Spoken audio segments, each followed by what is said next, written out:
Hola, ¿qué tal? Muy buenas y bienvenidos a este nuevo vídeo dedicado a Excel, donde te voy a enseñar una fórmula que podemos utilizar para poner la fecha de hoy, de día de hoy, en Excel.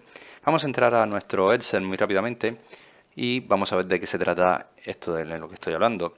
Normalmente cuando estamos rellenando un libro en Excel y necesitamos rellenar algún campo y poner la fecha, lo que hacemos es, escribir como cualquier persona la fecha de hoy, ¿no? Por ejemplo, por ponerte este ejemplo.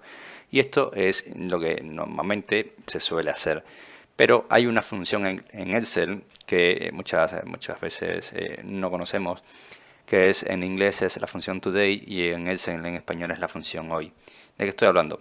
Supongamos que quiero poner una fecha, que es la de hoy en Excel. Vamos a hacer, en esta celda vamos a escribir igual.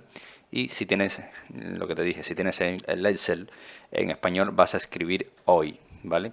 Una vez que pongamos esto, vamos a abrir y cerrar paréntesis y tendríamos con un enter ya la fecha de hoy. Lo único que quedaría es hacer un clic derecho, darle un poco de formato para que esto se vea como nosotros queramos. Si en caso de que nosotros tengamos el Excel en inglés, pues es igual, solamente tendremos que escribir today, ¿vale? Lo que pasa es que a mí aquí no me va a aparecer porque no tengo el Excel en inglés, ¿vale?